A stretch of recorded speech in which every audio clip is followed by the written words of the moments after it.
Bapak Ibu, duduknya berpasangan. Angkat tangan.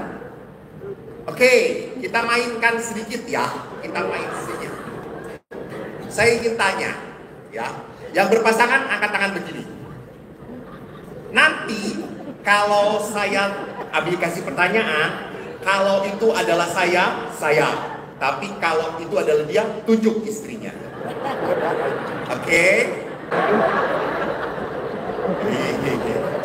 Ada dua-duanya lah. Mungkin kalau suami istri dua-duanya angkat, Bapak Ibu satpam ya kerjanya ya. Oke, angkat tangan lagi, coba cek lagi. Kalau Anda berkata bahwa Anda adalah ya saya, ya angkat tangan. Mungkin ditunjuk oleh istri juga nggak apa-apa, ya lihat. Siapa di rumah banyak menghabiskan waktu di HP?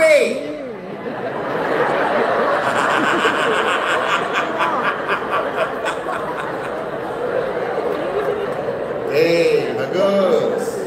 Cek lagi.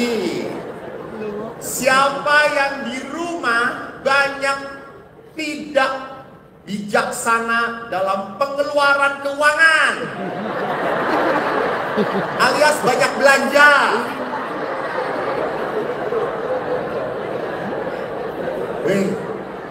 Ada beberapa istrinya. Oke, tidak apa-apa. Oke, terakhir, siapa yang di rumah paling sering ngajak berdoa?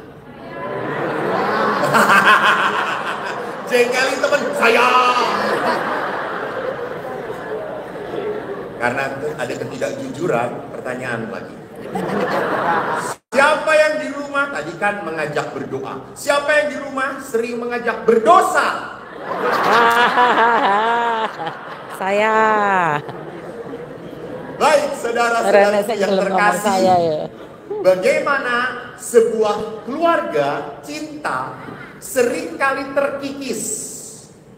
Seringkali cinta itu begitu berat dipertahankan pada saat ada tugas-tugas kehidupan yang harus saya hadapi. Istri punya tugas hari-hari untuk bekerja, dan suami bertugas apa? Bekerja. Maka itu workshop, seperti shop. Laki-laki work, istri shop.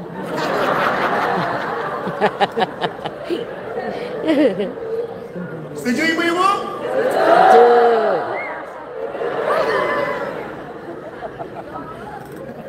Saya lebih baik setuju dengan ibu-ibu, lebih aman. Karena kalau saya damai dengan ibu-ibu, pastoran sejahtera.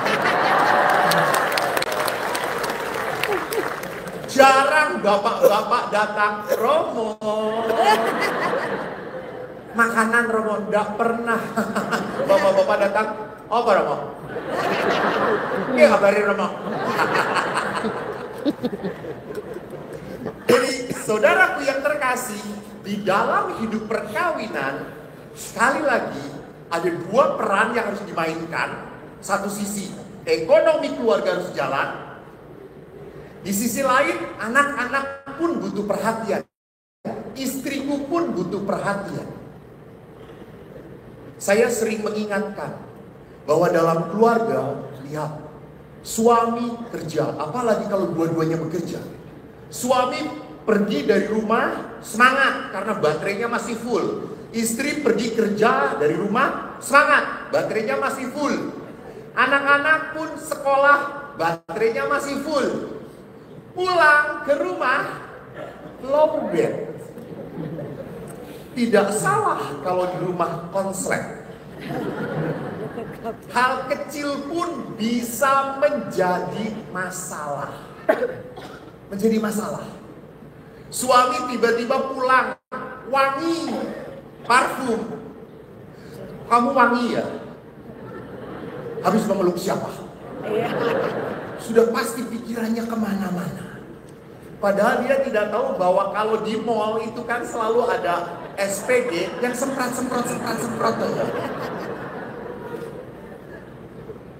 Jadi lihat dalam perkawinan, Sering terjadi kita karena sudah capek, karena sudah kesel, akhirnya apa? Toleransinya sedikit, salah sedikit aja kepicu jadi masalah besar.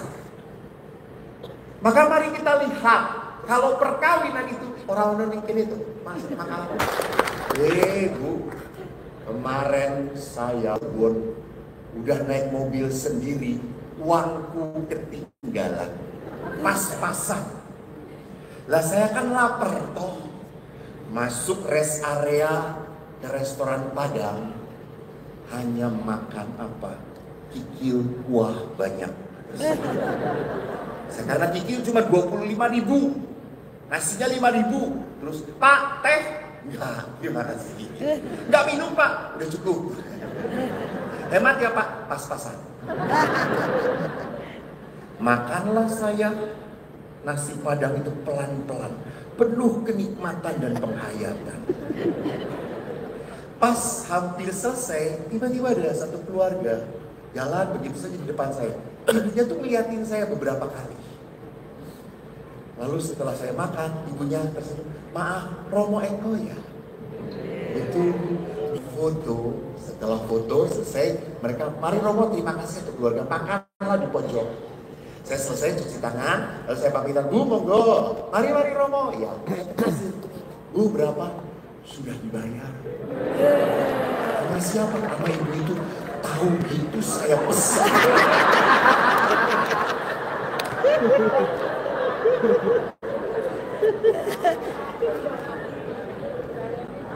Maka kemarin saya ke restoran Padang, senyum-senyum, ada yang kenal nggak? Saya pesan banyak, tidak ada orang Katolik, semuanya Muslim yang ada di pos restoran Padang itu. Ya bayar dewe. Bapak Ibu, lihat, kalau perkawinan begitu berat, kalau perkawinan sudah tidak ada matchingnya, tadi aja lihat siapa istrinya Bagong itu? Limbo ngomong telinga, Bagong ngomong kuping. Pokoknya hal kecil pun tadi bisa diributkan. Banyak setelah perkawinan kita mencari kesalahan pasangan, bukan kebaikan pasangan.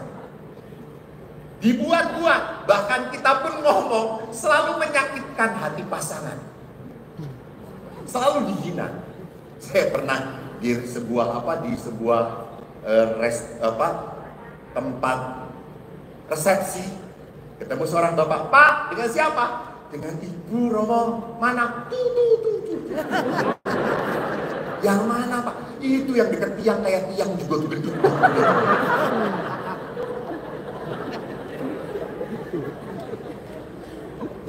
Lalu ibunya melihat kepada kita, terus bapaknya, hei, Romo, datanglah. Itu padahal cuma dari pojok sini sampai kita nunggu 5 menit, saudara-saudara. Karena susahnya dia melihat antara orang-orang. Dan setelah sampai kita foto. Dan Anda tahu ibu-ibu toh, setelah foto pasti dilihat hasilnya. Siapa yang akan dia lihat pertama-tama? Dirinya sendiri. Dan ibu itu berkata, ora itu rapi. Ulangi Romo, ulangi. Saya dengan bapaknya teman. Kedua kali, apa yang terjadi? Ibu-ibu itu ya, kurang pas. Bapaknya udah emosi, lalu saya pegang, sabar. Istri suaminya berkata apa? Romo baru sekarang, saya sampai mati.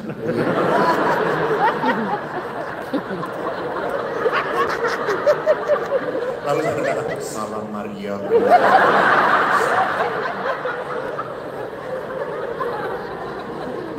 Lalu kita akhirnya putus dan ibu itu puas. Yes, iki sing ape. Terus bapaknya ngomong, ukurannya ape ki opo? Aku langsing.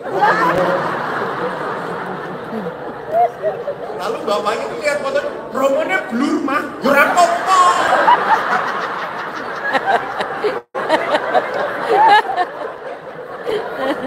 Lalu setelah itu saya tinggalkan suami istri itu dan berkata kepada suami, Pak, resakno.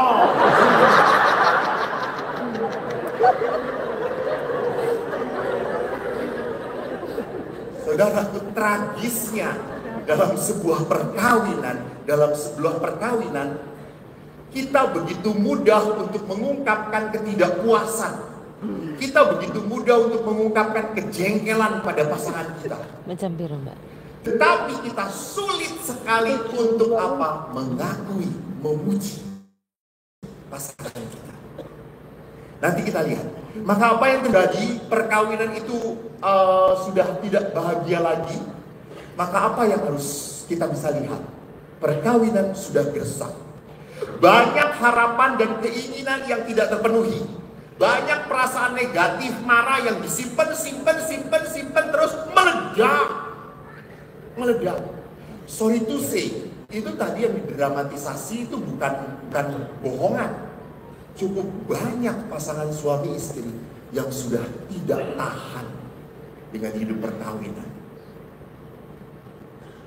Dulu bapak ibu yang banyak ngaco itu laki-laki. Ada affair lah, ngawur lah, meninggalkan rumah. Laki-laki. Tapi karena emansipasi,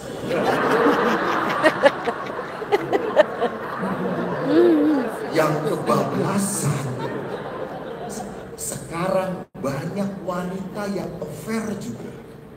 Banyak. Saya kaget. Hampir dari bicara dengan saya itu presentasinya tinggi sekali. Saya sudah affair, saya sudah berhubungan. Walaupun sekarang saya tidak lagi, tapi pernah. Saudaraku, kenapa ini terjadi? Karena apa? Karena walaupun mereka berdua, mereka mengalami kesepian, loneliness. Sudah tidak didengar lagi oleh suami saya, Romo. Dia mendengarkan saya. Dia menasehati saya. Dia begitu sayang pada saya. Ibu-ibu, ingat, laki-laki kalau ada maunya diserang terus. Sudah dapat, tinggalkan. Laki-laki. Maka saya kalau ada pasangan suami istri mau menikah, di perempuannya saya tanya, laki-laki kamu nyerang kamu nggak? Enggak, Romo, biasa aja, tinggalin. Berarti dia tidak sayang pada kamu. Tapi dia baik, tapi tidak bisa untuk menjadi pasangan kamu. Tidak bisa mengungkapkan cinta yang sungguh pada kamu. Karena laki-laki kalau sudah sayang, dia ada maunya pasti nyerang, pasti nyeruduk. Lihat saja nanti dalam bacaan Injil. Siapa yang meninggalkan orang tuanya di dalam bacaan Injil? Di dalam kitab suci Perjanjian Lama, laki-laki akan meninggalkan ayah dan ibunya, bukan wanita. Yesus pun mengatakan hal yang sama. Laki-laki, artinya apa? Memang akan ada gerakan dari seorang pria di saat ia mau sesuatu. Ya, atau ibu-ibu kan tahu kalau suami ada maunya sedang baik, mama cantik banget, ma. Lalu pasti apaan sih? Jadi bagaimana harapan dan keinginan tidak terpenuhi?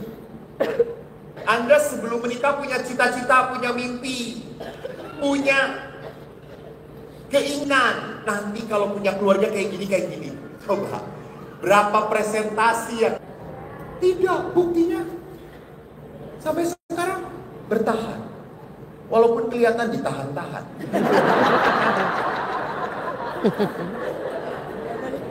Ya toh, Pak? Walaupun ketua CFM tetap aja ditahan-tahan lah. Jadi lihat di sini, seringkali kita harus apa? Saya selalu ngomong apa? Saya selalu bicara, Anda mungkin selalu ingat. Dalam perkawinan, you have high expectation and you have low preparation. Ekspektasinya terlalu tinggi, lalu kita nggak siap melihat kenyataan. Suami saya Romo, dia pangeran, dia pelindungku. Tiba-tiba baru 2 tahun menikah. Bu, itu pelindung ibu. Bukan, saya lindungi dia sekarang.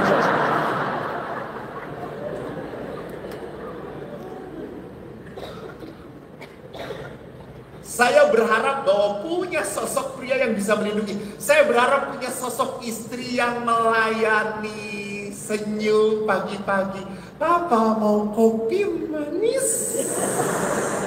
Atau dengan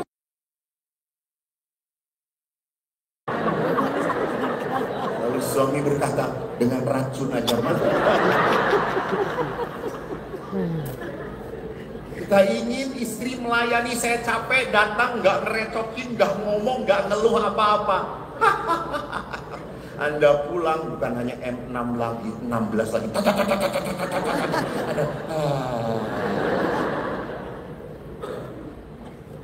Di luar ekspektasi kita. Kita mungkin tidak siap.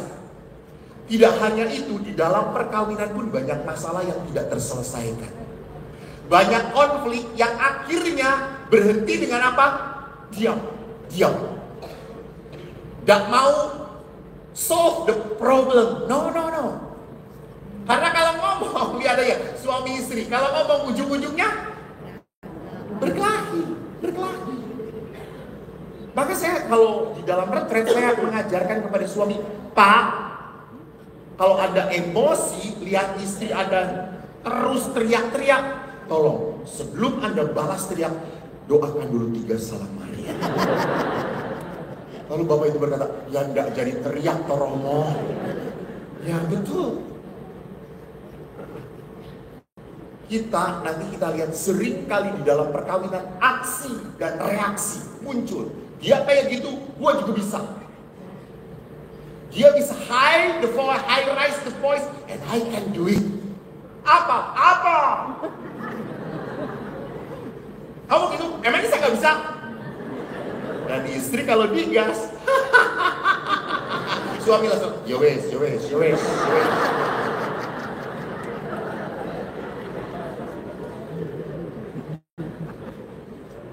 Saya memberi rekoleksi di Malaysia. Ada seorang bapak lucu, dia berkata, Kok, lu sudah 50, 60 tahun perkawinan gitu ya. Lalu saya tanya, Kok, karena si ibunya itu cerita kepada saya, Romo, saya bahagia punya suami. Sudah 60 tahun kami perkawinan, masih ikut seminar. Lucu. Lalu saya tanya, apa yang membuat Oma bahagia? Engkau tuh pernah ngomong loh. Pernah ngomong apa? Ma, kamu jangan mati duluan ya. Kalau kami mati duluan, saya sedih. Saya pasti kesepian. Saya nggak ada yang melayani saya. Kamu tuh istri yang baik banget. Begitu? Iya. Lalu kan saya penasaran. Tanya si engkongnya. Namanya Eko kan selalu check and recheck. Saya deketin Kong. Kata Oma, engkau pernah ngomong engkau akan sedih ya kalau Oma mati duluan. Betul pastor, betul. Oma itu baik sekali, baik yang ngurusin saya. Terus saya tanya, Kong, pernah nggak punya peristiwa yang paling membahagiakan dalam hidup perkawinan? Ada Romo, ada. Apa yang paling membahagiakan? Waktu Oma pergi ngurus cucunya 3 bulan.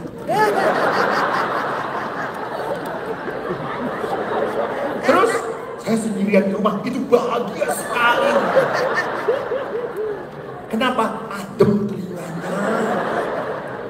Loh katanya kalau mati sedih. Ya kalau mati jangan. Kalau 3 bulan enggak apa-apa.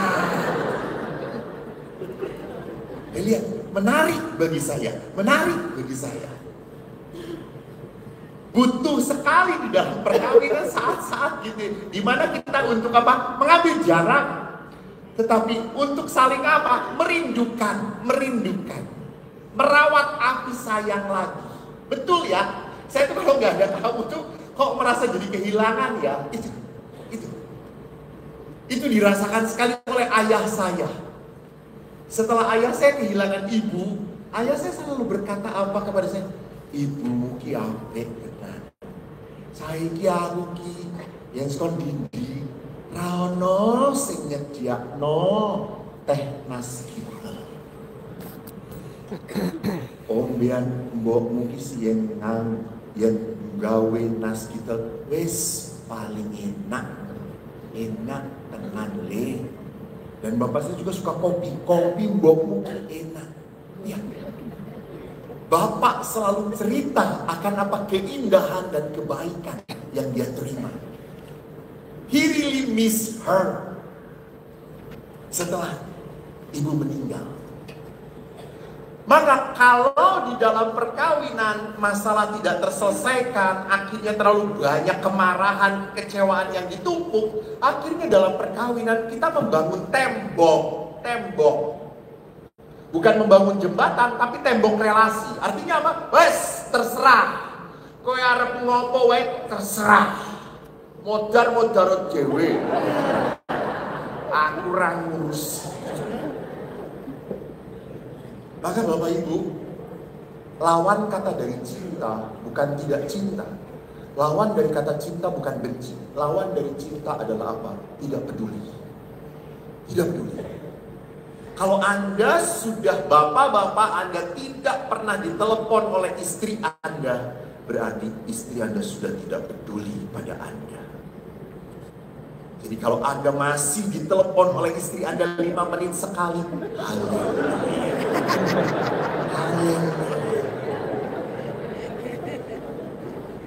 dan saya bisa tahu, walaupun tidak ada video call, saya bisa tahu bapak ini ngomong dengan istrinya atau bukan. Selalu, ya wes ya,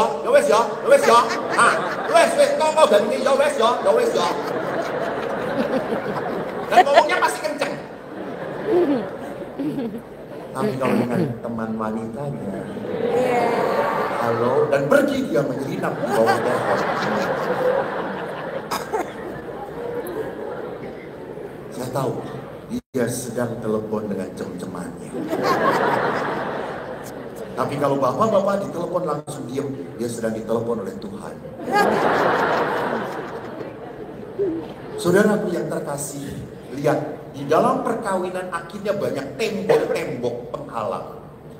Paus Fransiskus dalam tulisannya Amoris Laetitia artikel 33, kenapa terjadi? Karena budaya sekarang adalah budaya individualis. Yang penting saya ukurannya. Jadi perkawinan itu bahagia atau tidak ukurannya saya. Perkawinan itu berjalan baik atau tidak, ukurannya saya dibahagiakan atau tidak. Kalau selama saya masih bahagia, selama saya masih sukacita, selama saya senang, berarti perkawinan ini baik, diberkati Tuhan. Itu individualis. Dan apa ukurannya? Kenikmatan. Yang itu yang penting saya senang, saya tenang, saya jangan diganggu, dah. Maka Bapak, Ibu yang terkasih, di dalam budaya individualis dan kenikmatan, lahir budaya apa? Budaya mudah menyerah. Wes ra kuat aku. Cukup. Sudah. Saya kalau didatangi nama ibu-ibu, Romo, saya sudah tidak kuat, mau cerai. Tenang Bu. Saya langsung ke kamar. Kita ambil pisau. Bu. Kenapa Romo? Bunuh. Kok gitu? Hanya kematian yang boleh memisah. Bener. Mending dipateni daripada cerai.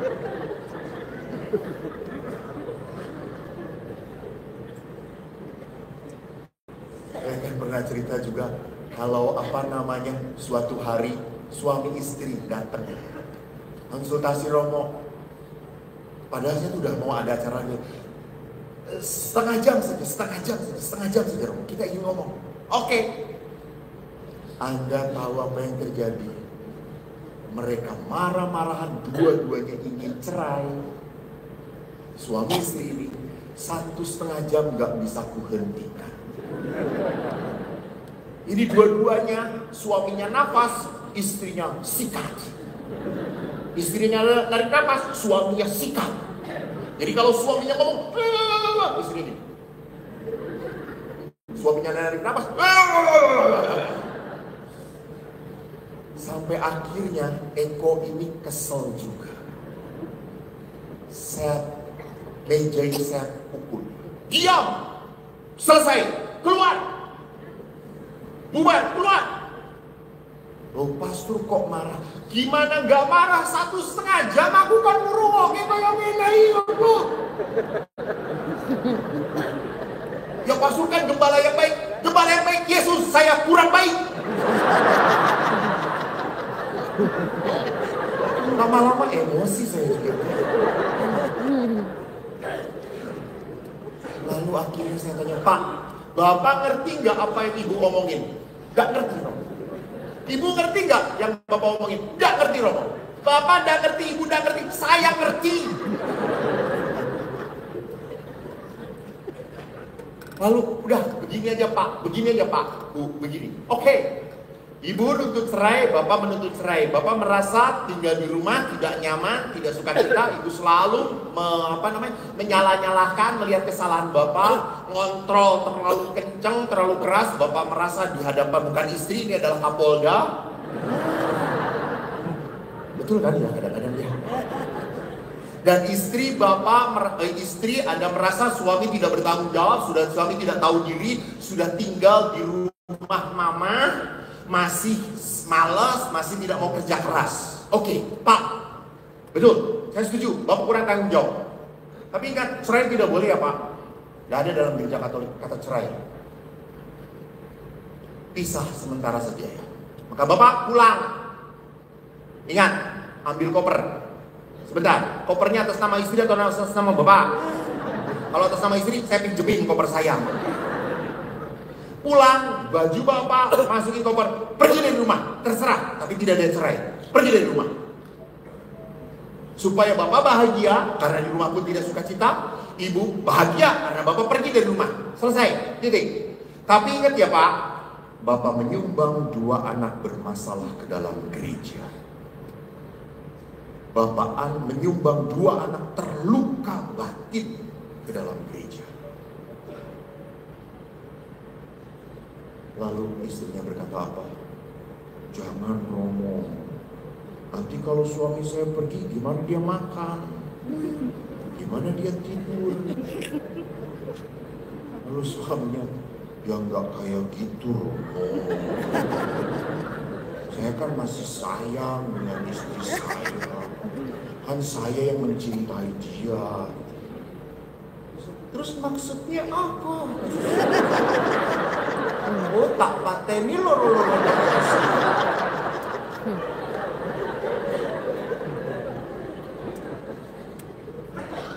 Akhirnya mereka berkata, ya Romo, kami sadar. Saya selalu menyalah-nyalahkan, itu yang membuat saya tidak nyaman. Sudah. Iya, selalu mengukur dirinya sendiri. Dia lupa bahwa dalam perjanjian perkawinan sudah tidak ada saya lagi dalam hidup saya. Hanya ada kamu dalam hidup saya. Dan hidupku untuk kamu. Edan gak? Edan. Itu perkawinan. Gue kagak ada yang kayak gitu sama gue. I will live with you. And because of you. Ramono coy.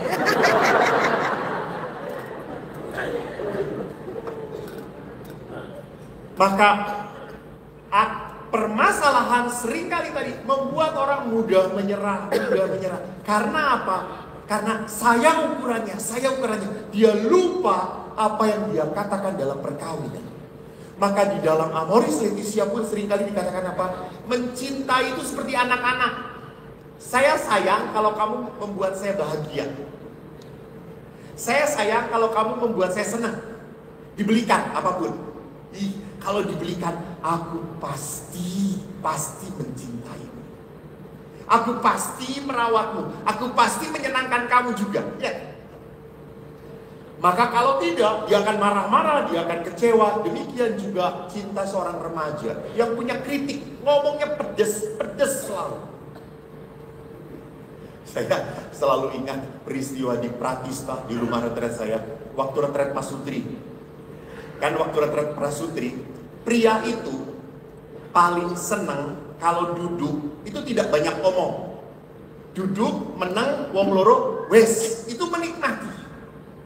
Tapi kalau wanita duduk, apakah mungkin wanita duduk lalu diem? Tidak mungkin, itu bukan wanita, coy. Wanita itu bagaimanapun di gereja juga lucu toh kalau saya perhatikan di CCTV. Bu, dengan siapa? Padahal ibunya tuh di ujung yang satu saudara-saudara. Terus bapaknya menang berdoa, ini tonggone dewe, menyapa, kita ramah, ini yang gereja, ini rumah Tuhan harus ramah. Suami, Yesus pindah. Nah, suami itu kan senangnya dia menikmati kebersamaan, kehadiran dengan dia. Lalu saya dalam retret itu ngomong, suami istri, tolong Anda jalan di Pratista ini, di rumah retret, diam, tidak ngomong. Lalu saya siapkan lakban bagi istri-istri yang biasanya kalau lipstiknya tebal itu serius. Lipstik sampai lumer gitu. 5 menit udah kayak vampir.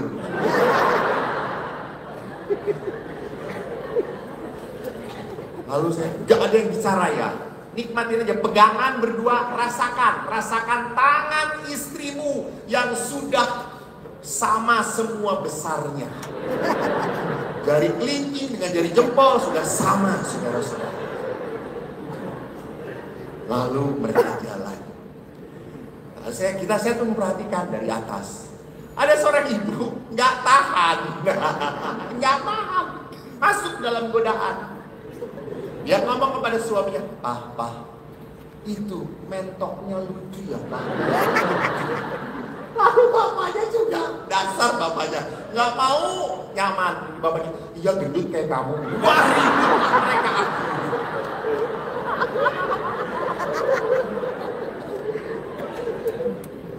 Saudaraku yang terkasih, lihat bahwa kita mudah banget setelah menikah menghantam, menghajar kata-kata kita lebih banyak, menyerang pasangan kita. Sampai saya pernah retret, ada oma, opa. Kita retret waktu itu retret Krisma. Oma opa ini udah lama dibaptis tapi lupa bahwa dia belum Krisma. Retretlah orang-orang Krisma, duduk depan karena budak. Lalu di saat saya memberi sesi, handphone omanya ini bunyi. Mungkin dia pegawai panel pop gitu ya. Lalu kan sudah saya biarin. Si omanya itu kan gak denger karena budak tahu juga. Saya ngomongin, handphone. Kenapa? Bunyi. Lalu dia iya gitu. Dia tekan semuanya. Gak mati-mati si gongnya dong. Matiin. Saking paniknya dia dudukin lagi. Padahal handphone itu baru hadiah ulang tahun dia. Selesai sesi remuk tuh handphone. Lalu saya berkata, biarin aja saya bantuin matiinnya, nggak apa-apa. Malu. Dia tuh budak romo, nggak denger. Saya suruh bergetar, jangan bunyi. Geli, siomanya. Terus saya tanya, emang handphone taruh di mana? Di sini. Namanya juga cim-cim toh ya, terserah.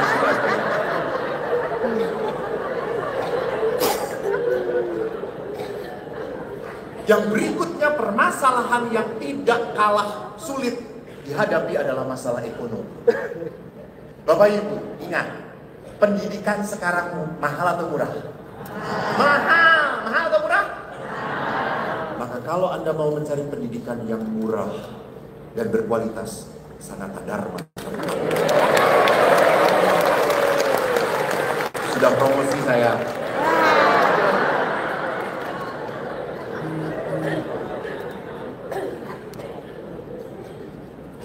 Maaf, orang Katolik seringkali ingin cari sekolah anaknya yang mahal.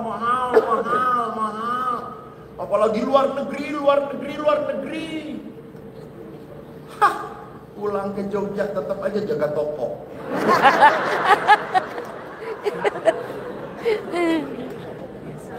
Ngapain? Jauh-jauh sekolah, sadar jelas.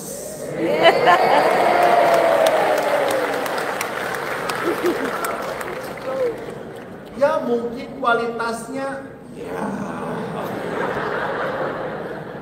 tetapi punya hati. Karena sulit mendidik anak sekarang masih punya hati.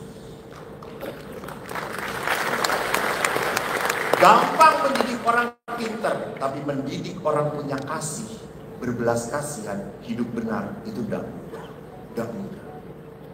Maka kalau dididik di tempat yang seiman, terjaminlah. Sanata Dharma, oke? Kalau Anda punya anak sudah kuliah semua, kuliahin suami Anda di sini. Di sini menerima barang rongsokan.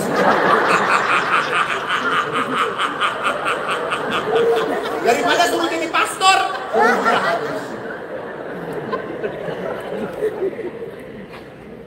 Jadi lihat bahwa sekarang pekerjaan begitu menuntut, bekerja keras.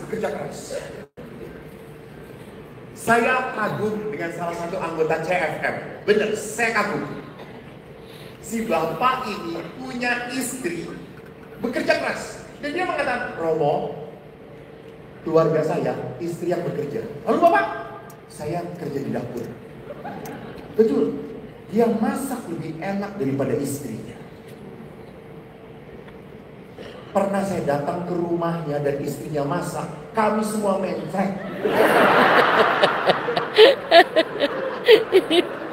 Gak tahu apa yang dimasukkan di dalam. Si ibunya, karena itu tempat bapak Romo, ya udah jangan coba-coba. Ya saya kan ingin dipuji oleh Romo. Hapret, super mie aja cukup. Bapak ini tidak malu bekerja di dapur. No, tidak ada tabu untuk dunia sekarang. Yang penting apa? Keluarga berjalan dengan baik. Bukan merasa tersinggung.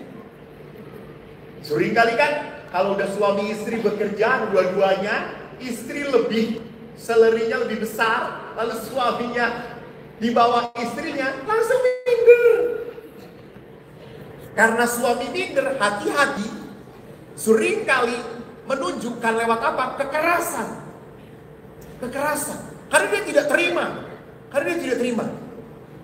Hati-hati para ibu, yang paling penting dalam hidup pria adalah apa? Hargai pekerjaan suami. Terima kasih. Itu tepuk tangannya besar, itu suami pasti. Plok.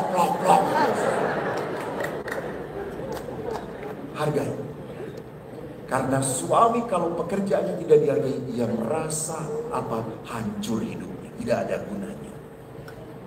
Maka kalau suami Anda habis makan, bawa piring ke dapur, tepuk tanganlah, edan Pak, edan. Kamu suami yang mau berjuang keras, pergi ke dapur melangkahkan kakimu untuk membawa piring dan gelas yang kotor. Kau pahlawan kamu.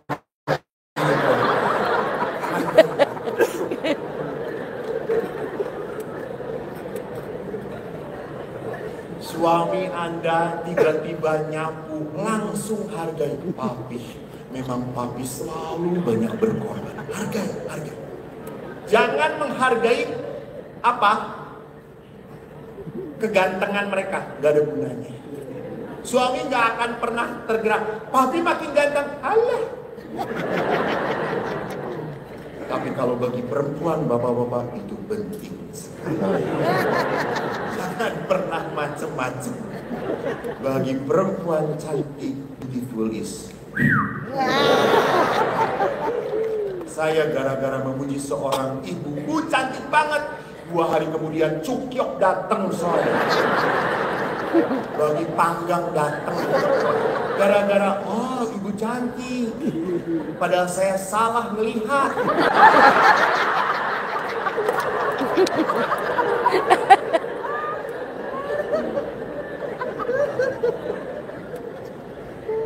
Kan di tebing tinggi ini, waktu saya tugas, kan ada yang ribut suami istri. Suaminya itu dikeluhkan sama istrinya, datanglah dia dengan suaminya. Pastor, apa? Suami saya itu mabok tiap hari pergi ke kedai, minum tuak terus dengan teman-temannya sampai pagi, Pastor. Mabok terus dia kerjaannya. Tolong Pastor nasihati supaya dia bertanggung jawab, jangan mabok-mabok terus. Lalu suaminya dengan terang, istri saya ini Pastor selalu pergi make up ke salon terus. Pakai itu apa, bulu mata yang tidak jelas itu, Robert. Kadang-kadang matanya berkedip, bulunya masih di atas. Saya jadi bingung, Robert. Malam kalau saya tidur ini saya dengan kuntilanak atau istri saya. Karena bulu matanya begini-begini.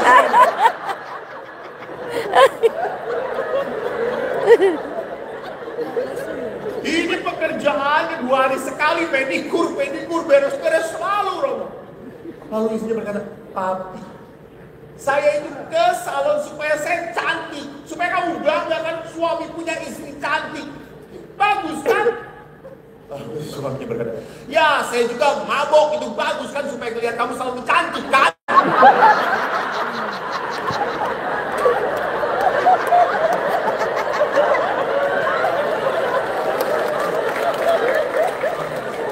Ibu-ibu kalau punya suami cantik, punya suami tukang mabok, biarkan.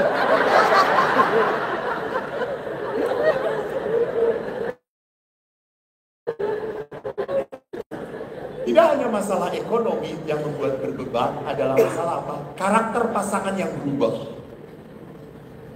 Sudah tidak seperti dahulu lagi. Memang dia yang tadinya cekatan, dia yang tadinya begitu penuh perhatian. Dulu waktu pacaran Romo, dia selalu kalau saya turun dari mobil, dia bukakan pintunya, Romo. Sekarang itu bapak-bapak, hanya 2 tipe bapak yang membukakan pintu mobil kalau istrinya keluar. Bisa dimengerti? 1, istrinya baru. Yang kedua, mobilnya baru.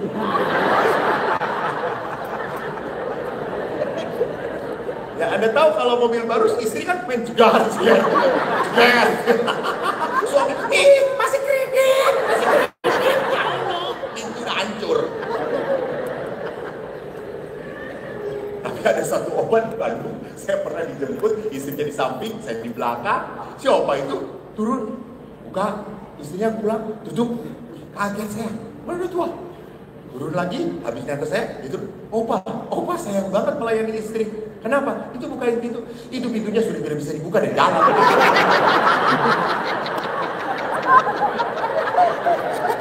Jadi Bu, cari mobil yang seperti itu.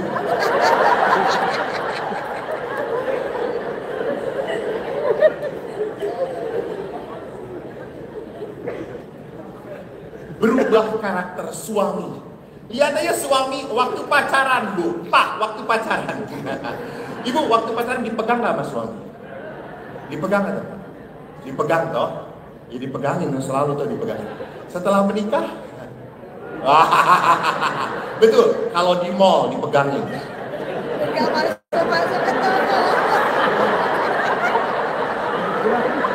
Saya yakin. Kalau pergi ke mall, istri dipegang bukan karena cinta istri, cinta kredit card, menang. Kita mau ke sana, Mi. Itu tujuan kita, Mi. Itu setan. Lurus ya, Mi, ya, lurus. Tapi istri,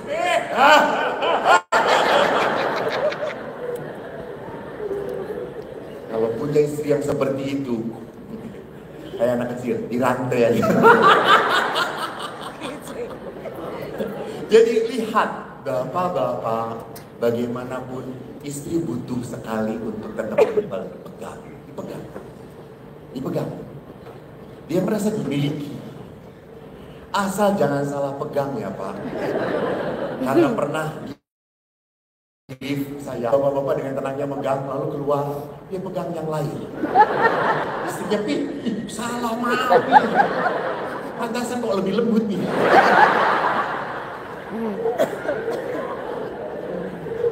Itu tanda apa? Perempuan itu butuh tanda apa? Disayang, disayang, disayang. Kenapa waktu pacaran ada banyak sekali ngomong? Kan kalau laki-laki kan waktu pacaran edan toh puja gajah kalah. Hai juwitaku, kau ini laksana mentari di pagi hari, merona, merah, dan aku mendambakannya.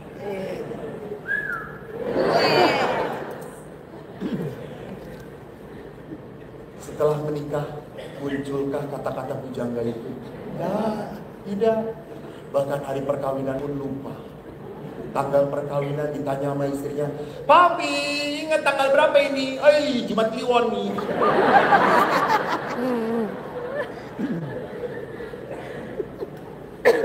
Ya. Banyak hal-hal yang kebiasaan-kebiasaan baik tidak dipelihara di dalam perkawinan. Dan yang lebih parah lagi kalau udah campur tangan mertua, itu susah. Seringkali mertua laki atau perempuan yang lebih kepo. Selalu saya tidak mau ngomong yang itu. Karena di YouTube saya selalu diserang. Bukan saya yang ngomong, ini bukan. Selalu ikut campur tangan. Karena apa? Karena sudah tidak mampu melepaskan. Setelah dia berkeluarga, Anda sudah tidak boleh lagi ikut campur tangan kepada keluarga mereka. No. Itu sudah bukan porsi Anda. Biarkan mereka mengatur keluarga Anda. Kalau mereka mengeluh, ya doakan, kuatkan, pertahankan. Jangan yowes yang rakwat bali wae. Woro koyo ngono. Ya. Jadi kita bukan memberi nasihat supaya bertahan, tetapi kita memberi nasihat supaya menyerah, kalah. That's not right. Dan tantangan hidup di dalam hidup berkeluarga yang oleh Paulus dikatakan selalu seperti melihat perkawinan seperti melihat barang. Pakai, udah bosan, tinggalin. Dan yang menyedihkan kembali sekarang adalah munculnya kekerasan dalam rumah tangga. Tidak hanya kekerasan verbal tetapi juga fisik. Ini yang paling menjadikan apa? Perkawinan terluka, tercabik-cabik. Sudah hidup berat, sudah banyak sekali tantangannya, banyak godaannya, tetapi dengan pasangan pun kita tidak bisa damai. Bapak Ibu yang terkasih, ingat, godaan setan itu sudah ada sejak zaman siapa? Siapa? Adam dan Hawa. Setan itu muncul dalam sosok siapa? Ular. Maka suami istri, bunuh ular, jangan bunuh pasanganmu. Hantam ularnya, hantam godaannya, bukan hantam istrimu, bukan hancurkan suamimu, bukan. Anda berdua harus menghantam godaan itu. Supaya apa? Supaya tidak jatuh. Makanya sekarang begini, saya tanya. Ibu-ibu, tolong saya jadi jawab ya. Kalau suami reuni, boleh enggak?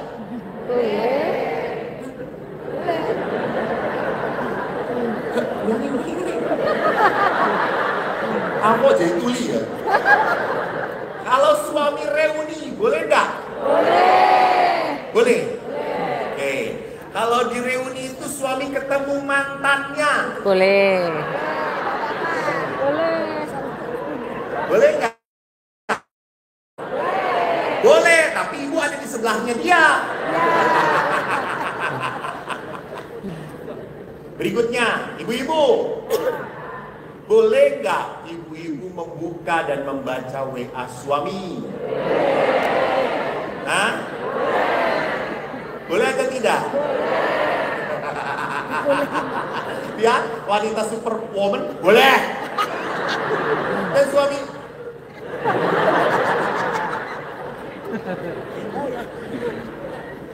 Suami, boleh nggak ibu ketemu lagi ngobrol dengan mantannya? Boleh Pak suami?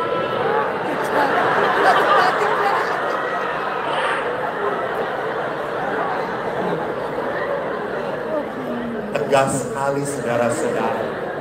Tidak! Saya yakin Bapak ini bawa bambu runcing nanti.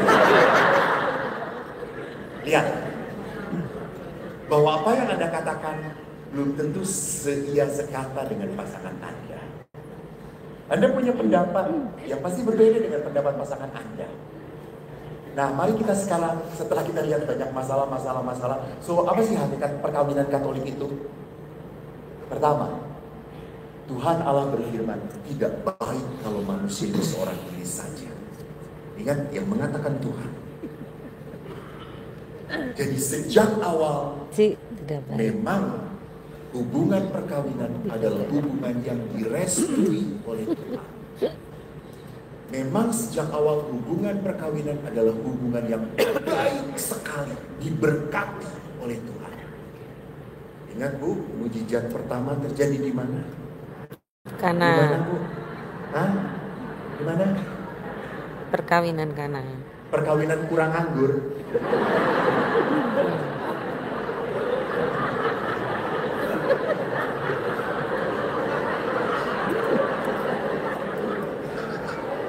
Sederhana saudara, perkawinan kurang anggur. Teh. Mujizat air dari anggur malah jadi kekurangan anggur ini.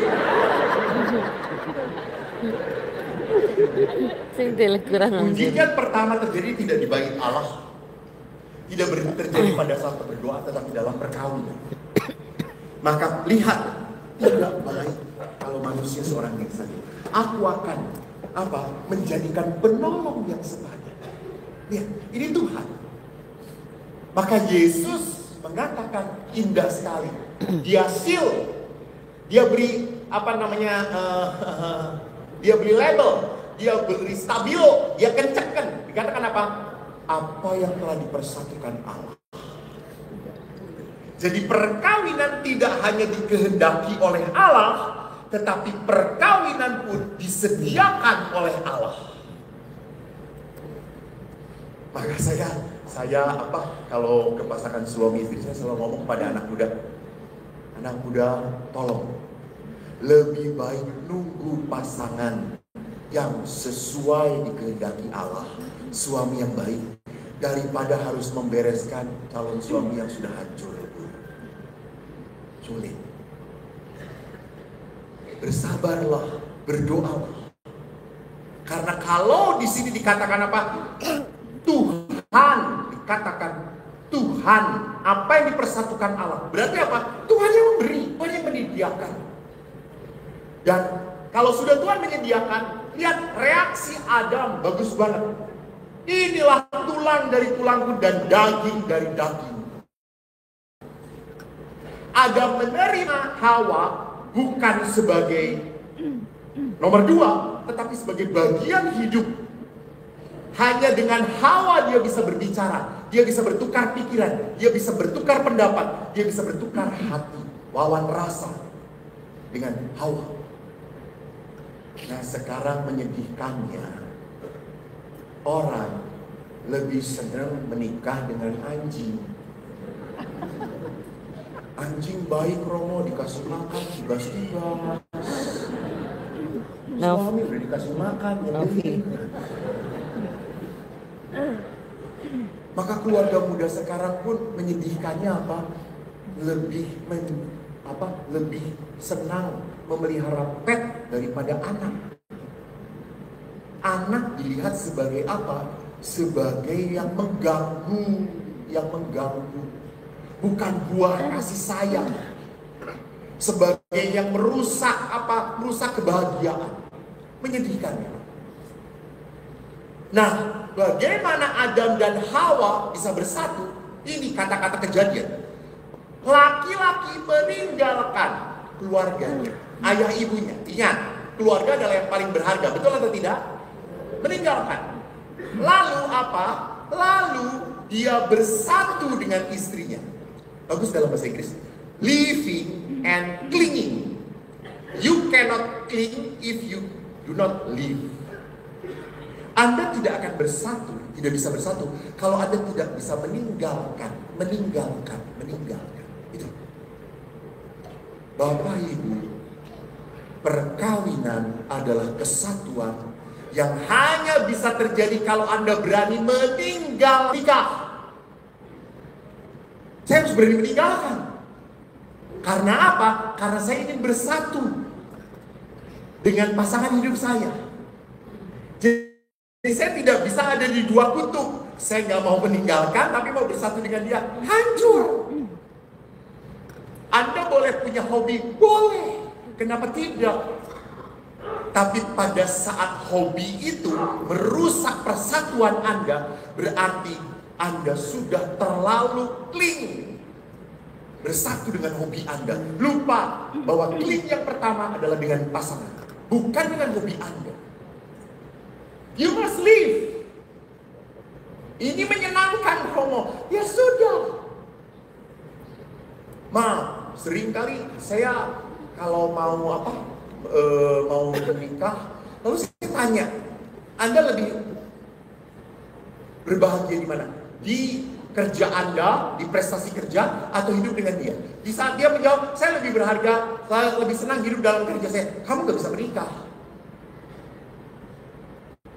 Jadi ada orang-orang tertentu yang memang lebih cling dengan pekerjaan. Dia tidak mampu menikah. Kalau menikah pun pasti akan terjadi apa? Kesulitan di dalam persatuan. Karena dia tidak bisa lepaskan ambisi dia. Satu kasus yang saya hadapin, dokter. Suaminya dokter, istrinya dokter. Dokter muda. Baik. Anak-anak yang sejak kecil dibaptis, anak-anak yang sejak kecil aktif di gereja. Baik. Setelah menikah, suaminya itu ambisi menjadi spesialis. Dan kita tahu tuh kalau dokter sudah menjadi spesialis itu habis waktunya.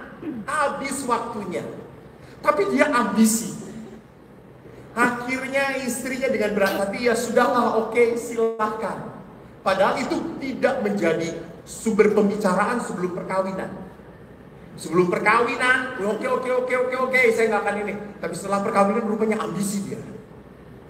Lalu akhirnya dia betul setelah punya 2 anak, 3 anak, karena yang pertama itu kembar, lalu yang ketiga jadi 3, yang kedua 1. Dia tetap cari spesialis. Akhirnya istrinya affair dengan dokter lain. Akhirnya istrinya minta diceraikan.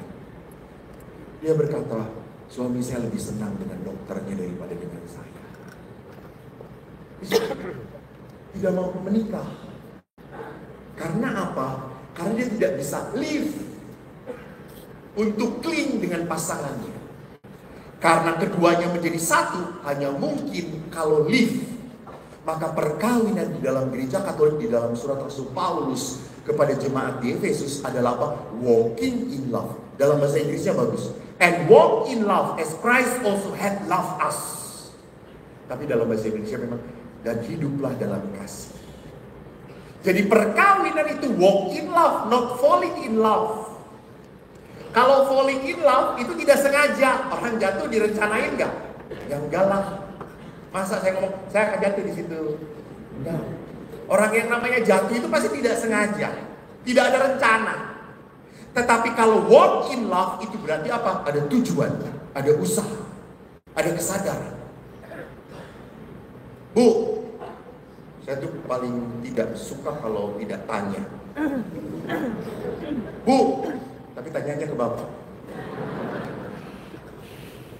Kalau Bapak, ini pasangan Bapak? Iya? Bukan gak pantas. Enggak, bapaknya bahagia, ibunya kok penuh penderitaan. Pak, kalau perkawinan itu punya tujuan. Apa tujuan perkawinan? Bahagia. Apa yang dituju dalam perkawinan? Menciptakan kebahagiaan. Bahagia? Syukur pada Allah. Sudah berapa tahun menikah? Jangan ngomong. Bapak langsung, dengan yang mana Romo? Berapa tahun Bu? 10 tahun pernikahan. Penderitaannya berapa tahun? Saudaraku, ingat, tujuan perkawinan, ingat, dituju sampai apa? Mati. Hanya kematian yang memisahkan kita. Sampai mati.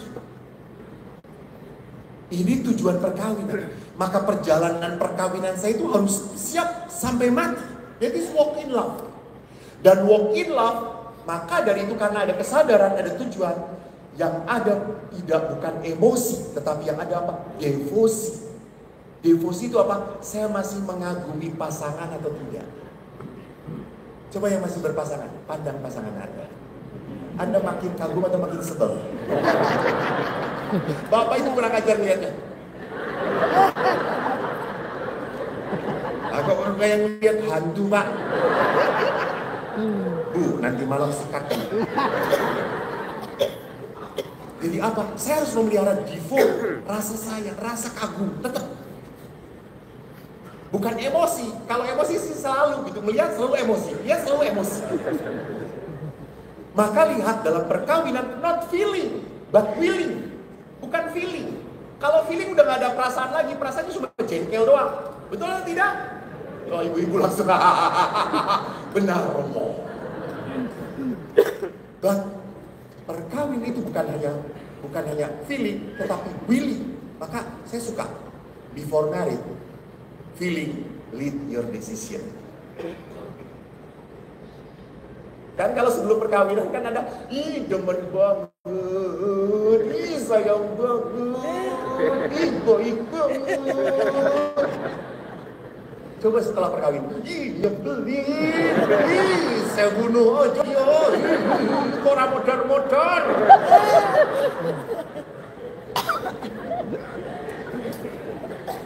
Bapak Ibu ingat, setelah perkawinan, you cannot live leading by feeling, but by decision. Decision lead your feeling. Maka pada saat Anda masih punya keinginan untuk menyayangi dia, mencintai dia, Anda akan muncul kembali rasa sayang. Betul, cobain. Saya cobanya apa? Bukan saya mencoba kepada istri orang lain. Anda melihatnya penuh kekaguman, piye. Ibu melihatnya penuh penasaran ya, ingin tahu ya, kolektor. Jadi apa? Pada saat saya memelihara apa? Devote, rasa bakti, rasa kagum, maka sayang itu akan muncul kembali. Rasa sayang itu akan muncul. Karena saya mengatur pikiran saya. Bukan feeling yang mengatur pikiran saya. Bukan perasaan yang mengatur pikiran saya.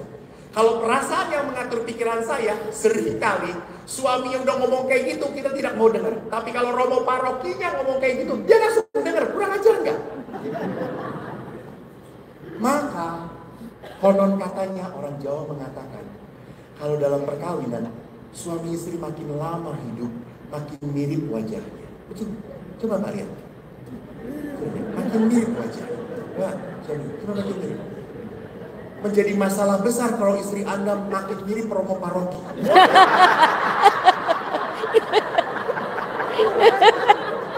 Setiap pagi, Romo. Ada gudeg, Romo, gudeg baru masak, enak. Besoknya lagi, Romo. Ada ayam, Romo. Padahal suaminya itu gudeg udah 7 hari 7 malam dipanasin.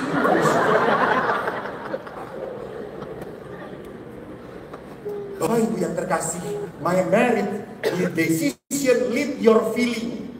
Anda yang mau, Anda yang mengucapkan, Bapak Ibu, keren banget loh janji perkawinan. Dalam janji perkawinan itu letak sakramen. Saya, Eko, memilihmu, Juminten, untuk menjadi istri saya. Saya akan membaktikan hidupku dalam untung dan malang, di waktu sehat dan sakit. Saya akan menjadi suami sampai mati. Edan. Dan Juminten, saya Juminten. Di situ jatuh perkawinan. You yang decide, Anda yang bicara di hadapan Tuhan. Maka dalam perkawinan Katolik, segitiga sama sisi. Dalam perkawinan tidak hanya not about you and me, no. You and me and God. Maaf Pak, maaf Bu, kalau Anda melukai pasangan Anda melukai siapa? Allah.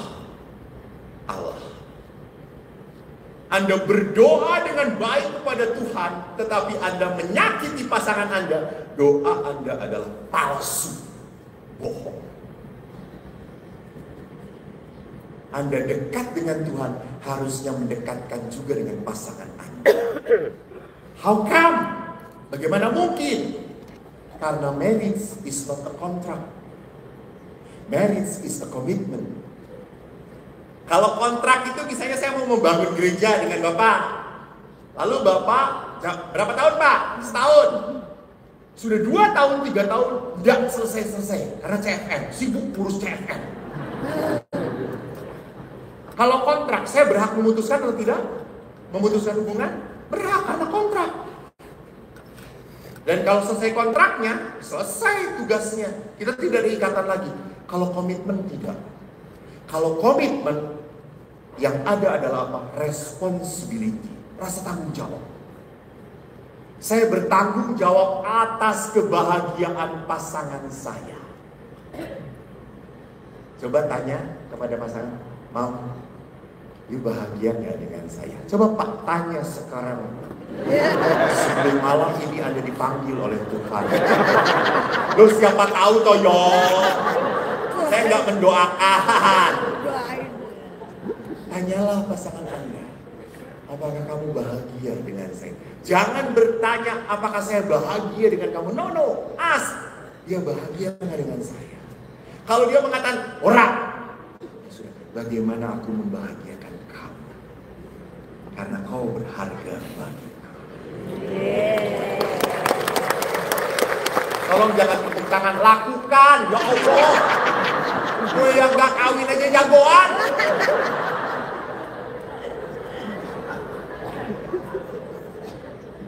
Saudaraku, menikah dalam gereja Katolik bisa seperti itu karena apa? Karena kita percaya kata-kata Yesus dalam Injil Yohanes. Di luar aku, kamu tidak dapat berbuat apa-apa. Jika kamu tidak berbuat, jikalau kamu tidak tinggal di dalam aku. Jadi siapa yang membuat saya mampu baik? Siapa yang membuat saya mampu bertahan? Mempertahankan perkawinan padahal suami saya menjengkelkan. Siapa yang membuat saya mampu? Tuhan. You cannot do the good thing without God. Hanya dengan Tuhan Anda bisa bertahan. Maka kalau dengan Tuhan, kenapa buah-buahnya muncul? Dalam Galatia, buah-buah roh, buah-buah kedekatan dengan Tuhan. Saya ingin lihat kesabaran. Bagus. Dalam bahasa Inggris, kesabaran itu bagus. Long suffering. Lihat dalam Injil. Long suffering. Artinya long suffering itu apa? Bertahan menderita. Ya. Lihat para ibu. Alah, menderita kok panjang-panjang. Baca bahasa Inggrisnya di dalam kitab. Long suffering buahnya. Long suffering itu berarti apa? Saya tidak berontak dengan penderitaan. Maka kita butuh doa. Karena doa itu apa? Prayer makes you open your heart and close your mouth. Karena kalau kita terluka, Anda marah, Apa yang Anda lakukan? Open your mouth and close your heart. Ya atau tidak? Kalau Anda marah, Anda buka mulut Anda. Sampai dia merasa, ya saya salah. Walaupun Anda sudah mengatakan salah, sikat terus. Sampai dia sekarat. And close your heart. That's the prayer. Prayer make you open your heart and close your mouth. Maka perkawinan 3 hal yang penting. Janganlah menyerah kalau Anda sudah merasa kesulitan. Cari pertolongan. Kedua, jangan melarikan diri untuk meringankan penderitaan. Dan ketiga, beranilah untuk mengampuni. I forgive because I deserve this. Saya mau mengampuni, bukan karena dia sudah baik, karena saya mau damai. Banyak bapak-bapak yang gak mau berdebat dengan istrinya karena mau damai.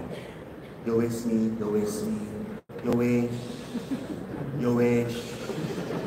Nyene yo. Bapak setuju? Ora. Kenapa? Peace kok. Sing peace kok, peace. Carane Roma ikut peace. Maka Bapak Ibu lihat, carilah pertolongan. Komunitas itu adalah pertolongan. Tepuk tangan untuk CFM. CFM itu ada apa? Catholic Family Ministry.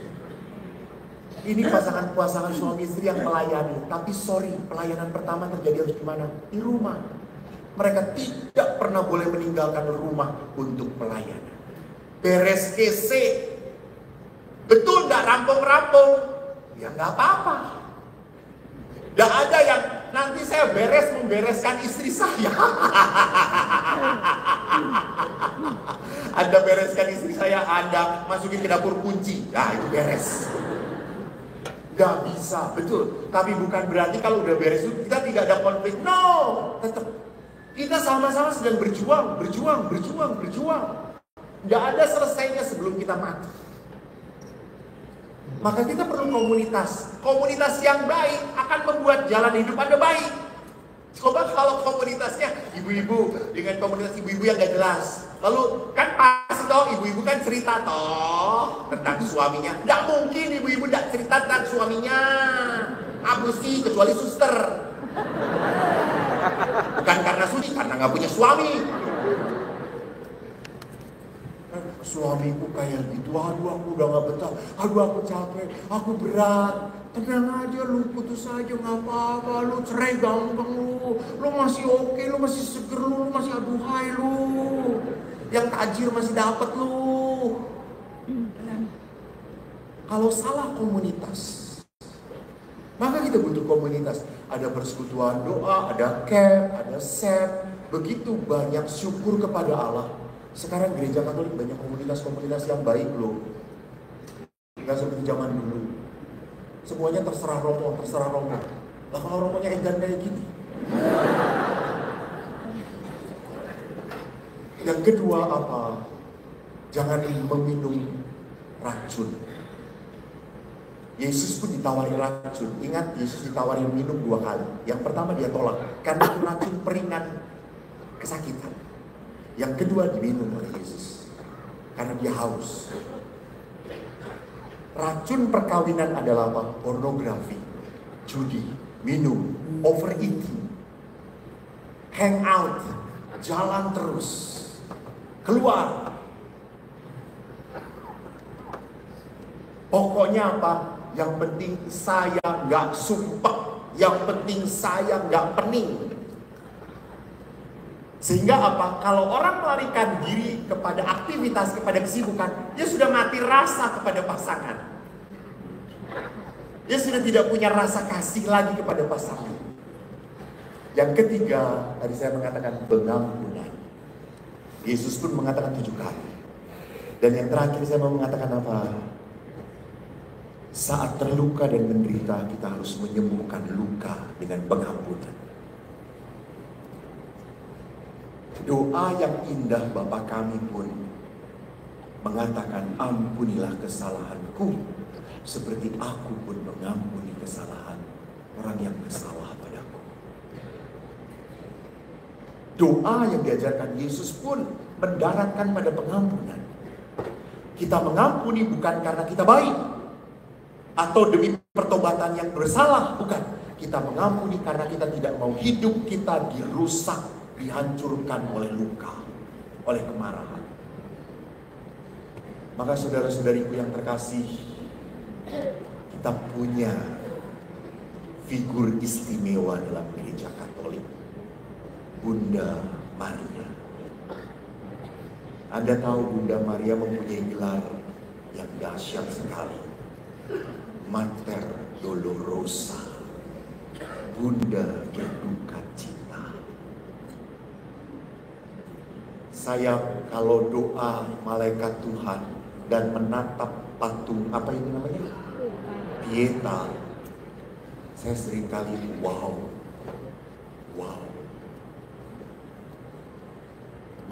Mana ada seorang ibu yang tahan di saat melihat anaknya mati dengan cara yang mengenaskan sekali. Apakah Maria tanya pada Tuhan? Apakah Maria berontak pada Tuhan? Maria menyimpan semua itu dalam hatinya. Dan akhirnya dia berkata, terjadilah padaku seturut kehendak. Bapak Ibu, kalau perkawinan begitu pahit, mari kita persatukan dengan Maria. Terjadilah padaku seturut kehendak. Kita kagumi Bunda Maria. Kita puji Maria dalam salam yang indah.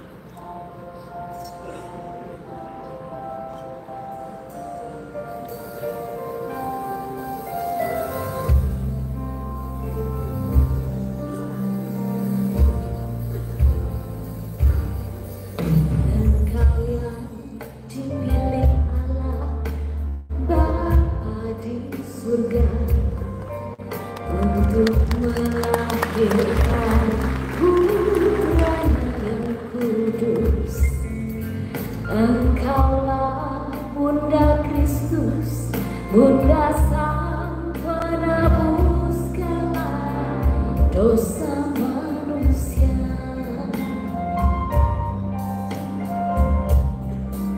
Bunda Maria, perawan yang tiada bernoda, hatimu bersinar putih, tiada bercelah. Hijaban gimana sih?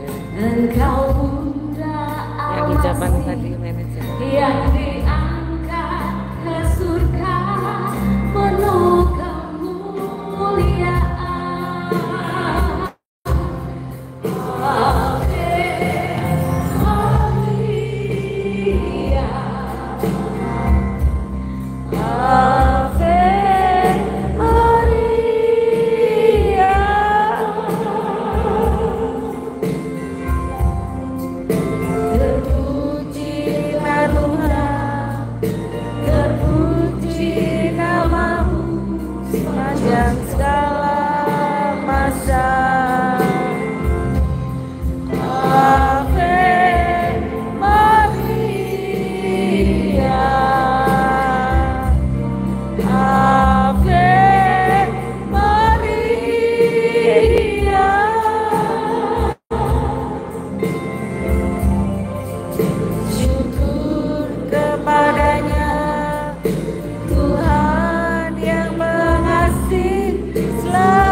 Memiliki Bunda yang selalu menyertai kita di dalam suka maupun duka. Bunda Maria selalu menyertai, berdoa bersama-sama dengan kita. Ya, begitu mari saya ajak Bapak Ibu semuanya untuk bersyukur, mensyukuri atas Bunda yang selalu